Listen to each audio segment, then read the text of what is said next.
Hey guys, it's your girl Victoria back to you with another review for Love and Hip Hop Miami season 4, episode 15, called Grab the Mic. And in this case, Marlon tried to grab the mic, but it didn't pan over so well for him. So we start off with Trina. She goes to Drink Champs and looking at the confessional, and even in the scene with her at the Drink Champs, she did have a necklace on that said 21058. So I'm going to assume that maybe her mother's birthday. So I thought that necklace was nice. I just had to put that out there because that was a little detail I saw. Like, that's nice and a nice way to commemorate her mother. I don't know if she wore it before her mother's passing, but regardless of the fact, I liked it. The Drink Champs interview, it went good. It went nice. And Nori talks about he wants Joy and Trig to get back together. Nori, why? ¿Por qué? For why? For what reason? I guess he feels that Joy will be able to tame Trick a little bit, but there ain't no taming Trick at all, Nori. I mean, wishful thinking, but Joy ain't trying to get back with Trick no time soon. Even though they still didn't get a divorce, I don't believe to this day. So, I mean, I don't know what's the reason for that is, but whatever. She gonna live her life. I guess he's gonna live his, and that's it. And all I had to comment on with this whole scene was there was just a lot of veneer smiling going on. That's it. We move on to Amara. She does a belly scope thing, like a pregnancy caster type of thing. Pregnancy cast thing with her mother's hand on her stomach. So I thought that was cute. She calls her friend Gio and just expressing to him that she's tired of Alan, everything that they got going on. Gio's just like, don't even worry about him. Just focus on the girls and yourself. I guess she got an event to go to in Arizona. But, she's on doctor's orders for bed rest. So Gio's just like, don't even worry about that. Just stay home. Just take care of yourself and the girls. And worry about that later after you have the babies and all that stuff. So, we're going to see later on she effed up. But whatever. We move on to Snoop. He has a sit down with Raymond and Bobby. So Bobby's still claiming that Ray punched him. Ray said he didn't punch him. He did an open-handed slap on him. And pretty much Raymond didn't say word for word to Bobby, but pretty much called Bobby a liability and saying that Bobby doesn't have Trina's best interest. And that's pretty much his issue. And he doesn't want Bobby hanging around Trina because until he can handle his issues with his chaotic self. So, I mean, Bobby didn't really disagree to that, but he did say, I guess he realizes he's at fault. He didn't say that word for word. I'm just paraphrasing, but it seems like he realizes that he's self-aware that he is at fault for this, and he said he misses his cousin. I mean, Bobby, you are messy. You are chaotic. You are, full of drama and full of extraness. I love it. Not the dramatic part, not the drama part and getting it into it with everybody. But I do love the fact that you're very vibrant. I love that.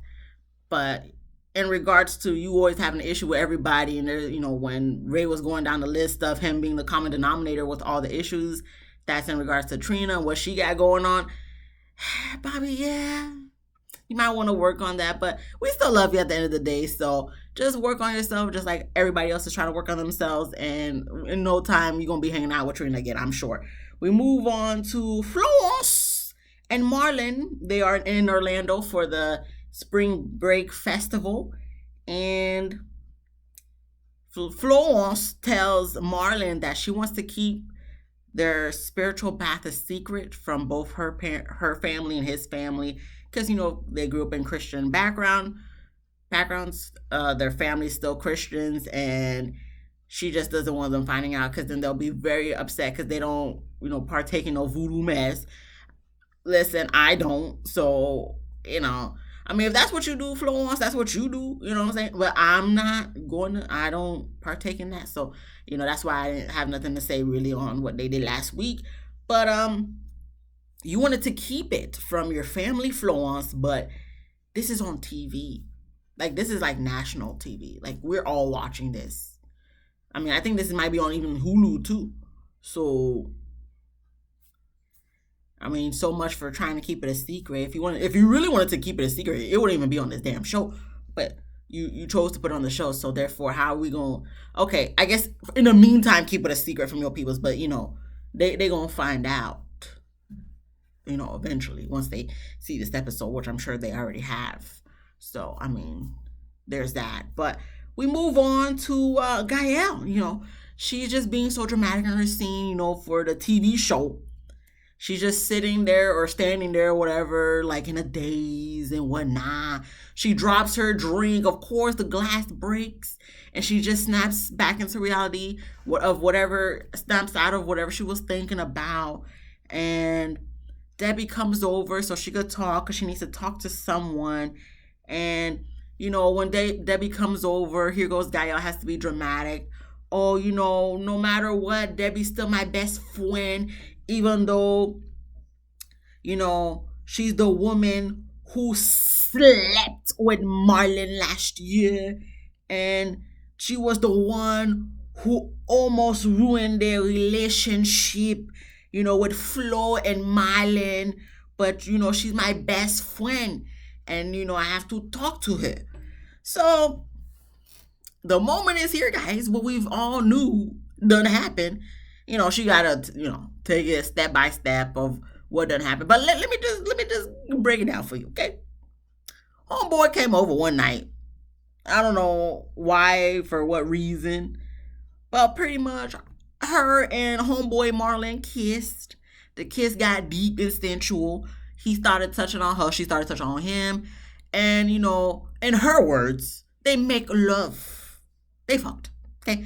They make love for more than 3 months. My question is, who ended it off with who? Who stopped it with who?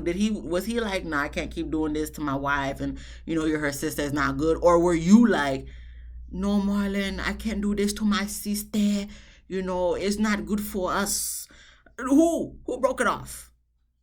I don't know. Actually, I really don't know. Maybe you guys just dissipated because he found some new ass to hit. I don't know, but pretty much Debbie's just like, Flo, you're her sister. And Debbie, you the sister's friend, and you still let Marlon eat your cooch. Okay? Technically, Gael, Debbie didn't sleep with Marlon. You did. She just let him eat her cooch. From what they said, I mean, if more happened, please do tell. But from what we've seen and heard, you're the one who was doing the, humpation with Marlon, while Debbie was just getting a free lick. So Debbie tells Gael she definitely needs to talk to Flo. Gael knows that she needs to talk to Flo. That's not going to go over well. At the end of the day, I mean, you could tell Flo whatever you want. She probably still going to stay with Marlon no matter what. She's going to stick beside him. So, I mean, I guess this is just informative information for Flo, but it's not going to change nothing but y'all relationship, really. That's what I really feel like. I feel like Marlon, he could do wrong, but it's not going to stop her from being with him. So, I mean, I guess you tell her just so you could get the guilt off of your subconscious and off your heart. But it's probably not going to pair nothing with your relationship with Flo, Gael. But we're here to watch. We're here to watch. We move on to Shay. She sits down with her family to talk. I love Shay's confessional look. Probably the best confessional look out of Atlanta and Miami for part B of the seasons for both sides. Everybody wants to know who the daddy is, but she ain't trying to talk about who the daddy is. She don't want to discuss the father. She just wants to focus on her and the baby. That's what Amara should do. That's really what Amara should do. But she all worried about Alan and the DR while he probably getting somebody else pregnant over there. Let's be real. But anyway, she talks with her mom, and they don't have the best of relationships. And the mom just wants to know, why did Shay wait so long to tell everyone? I think somebody else asked that, but everybody wants to know in the family why Shay waited so long to, 6 months to let everybody know. But then she goes down she has the fibroids, and, she's high risk for pregnancy. So she just wanted to wait until she was deep into the safe zones before she made any type of announcements that she was pregnant.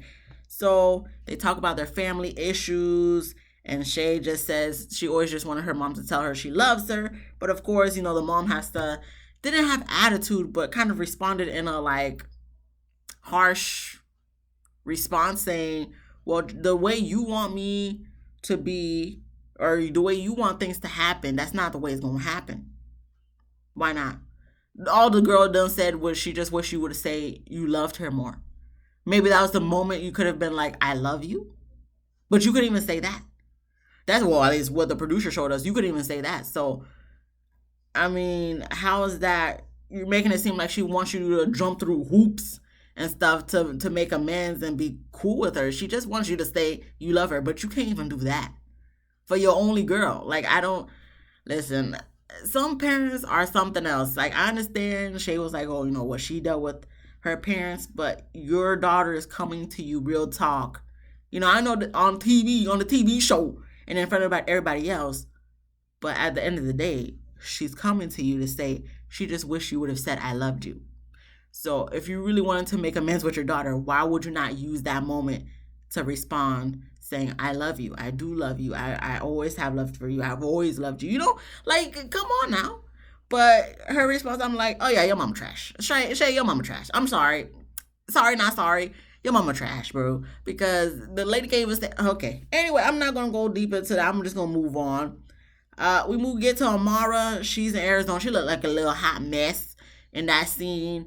She's 8 months and a week pregnant, and against doctor's order, she tried to go to the event in Arizona because she needed to get that check. Okay? She wouldn't have done it probably if she was good on funds, but she's not good on funds right now. So she needed to go make that check. Understandably so, Amara, but we got to think which one's more important, getting money or making sure your health is at, the best. Because it's not even about you right now, Amara. It's about the 2 babies in your belly.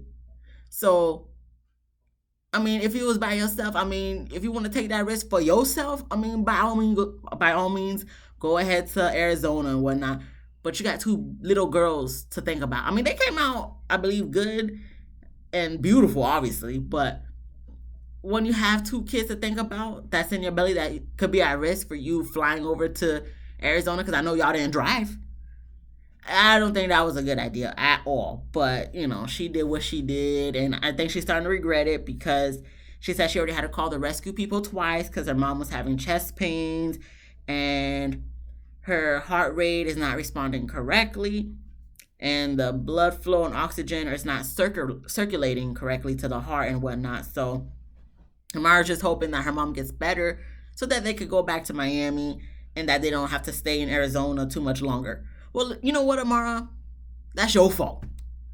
Because y'all could have been in Miami that if something were to happen, y'all have y'all doctors y'all been dealing with, to check you guys out and all that stuff. But no, you had to go make your money. Understandably so. Once again, I understand if you got to make your money, you got to make your money.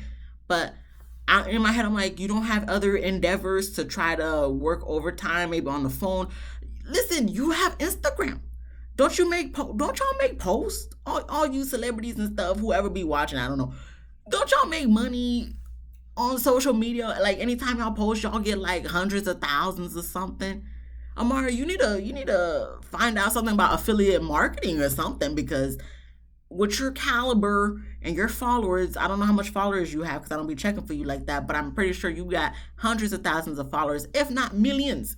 So you could definitely be making money just by sitting on your ass at home in Miami. So you just need to look into that. If you have a manager, I believe you probably do, you should have them look into that for you. So every time you post, you can make any type of post, get money for it, go on live, make money for it, stuff like that. You don't need to go on this damn show if your health is at risk for that.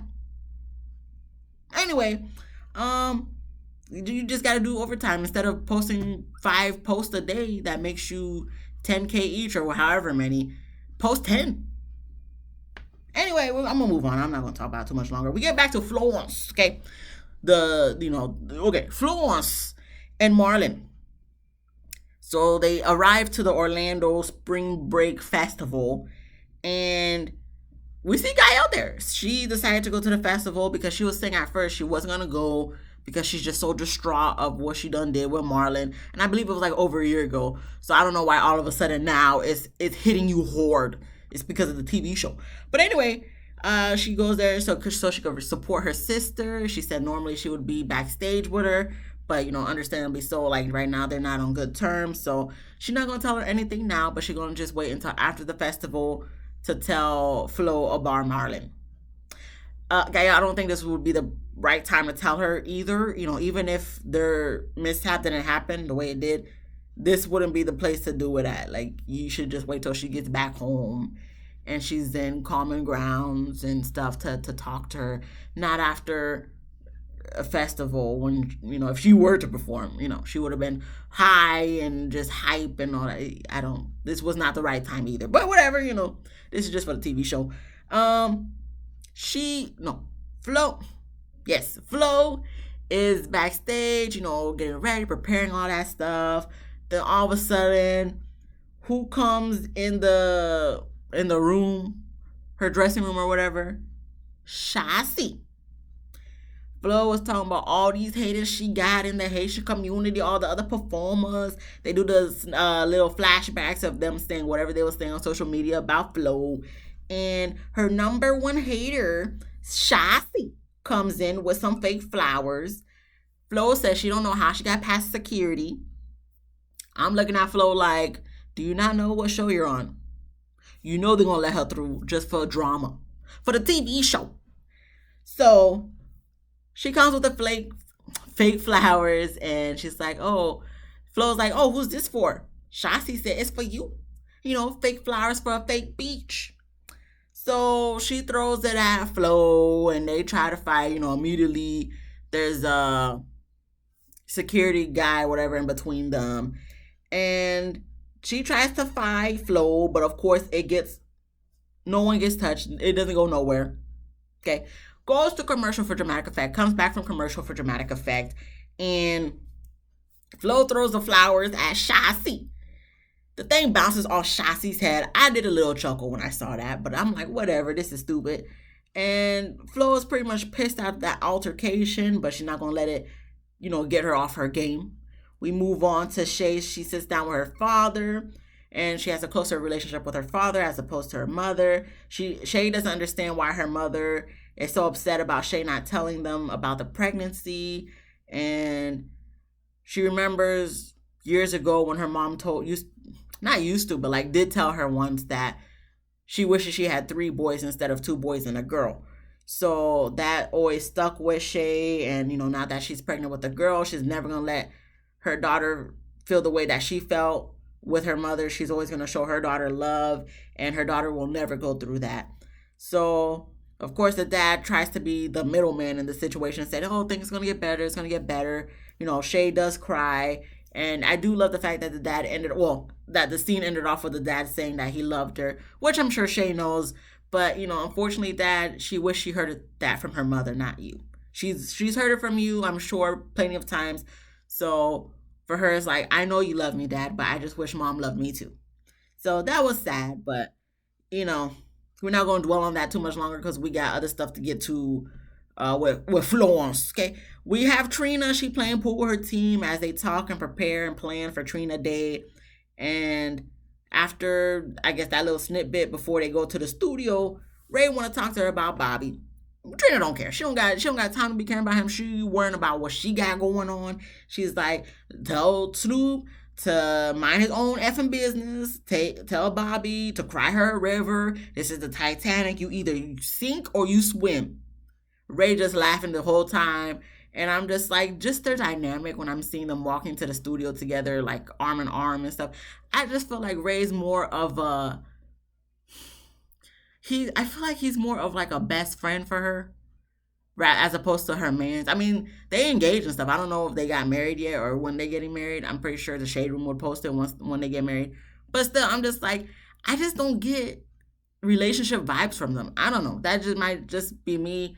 But I would feel like if they were in a relationship, they would be more of, I don't know, their chemistry would show more of that love of a relationship. But, every relationship is different. So it's just, to me, I didn't get those vibes. I just got best friend vibes. But whatever, people are in a relationship with their best friends. But whatever. I'm just putting my little opinion, my little 2 cents in there. It is what it is. We're going to get to Florence, okay? So technically they were supposed to perform at 9 o'clock. So they take the golf cart to the stage, and when they go talk to the stage manager, she's saying someone's supposed to go right before them, and then after that person performs, then they go on. So 9:30 turns into 10. 10:30, 10 o'clock turns into 10:30. 10:30 turns into 11. 11 turns into 10. Victoria, can you say anything? No, I cannot. 10:30 turns into 11. I still can't talk. 11 turns into 11:30. Now, mind you, while these 2 hours are going on, other people are performing. So now Flo is just standing there for like 2 hours, just like, what's going on? I was supposed to perform. I'm not performing. I was supposed to perform 2 hours ago, but people keep getting performed in front of me. So then I guess one of the managers, Betty, I believe her name is, was finally saying like, okay, look, we just talked to them. They say you're going to go next. So they're literally on the stairs to the stage, getting ready to just be called so she could go on stage. But then the host pronounced K, and I could have sworn K was supposed to go, or K went at like 9:30. So now that that's done happened, they're just like, what the hell's going on? So of course Marlin, being Marlin, he decides to take matters into his own hands. Obviously he's upset for his wife, understandably so. I get it. If you're supposed to go on at a certain time and then it's like 2 hours later and they're still not calling you to go on stage, I understand how that could be frustrating. Even when the stage manager said you were supposed to go on after somebody else performed at 9:30. Like, I get it. So I understand Marlon's frustrations. I understand why he's pissed off. But the way he went about it, Marlon, no. So he's upset in the confessional. He's saying they wouldn't have done this to Jay-Z or Beyonce. Now they're looking stupid. Listen, Marlon, Jay-Z and Beyonce, they would be the last people to go on the stage, okay? They're going to leave the headliners for last because they're trying to get people to stay there the whole time, okay? Because if you have the headliners first, after they leave, everybody else going to leave. Then who going to be buying all these drinks and foods that they got all these vendors at the show for to keep people happy and hungry, full and satisfied? So they leave the headliners for last so that they could get their money's worth, the vendors, okay, for the foods and drinks that they be charging like $50 for like a 6-ounce cup of beer. Okay, they don't be playing with the money. It be expensive. You guys better pregame before you go to any type of festivals, because nowadays them things be expensive. Anywho, back to this thing that they got going on. So anyway, Marlon goes on the stage trying to talk to the host, grabs the host mic. They get to a little tussling and whatnot, and then that's where the episode ends. Betty tries to go to de-escalate the situation, but too late, because they were getting into it. That's where the episode ends. But wait, there's more, because they did the whole next episode right after this one. So I'm just going to come back in 2 seconds for the next review. So with that being said, if you like this video, please give me a thumbs up. Please subscribe. Please comment. Anything else? What do I want y'all to comment on? Let me think about it. Give me like 2 seconds, okay? No, there's nothing to comment on. I mean, but if you want to comment, please comment. I will accept comments. I look at them all, because there's not much. So, I have the time. I'll look at them. I will respond. And with that being said, that's it. I'll see you in the next review, which is in 2 seconds from now. Thank you. Bye, guys.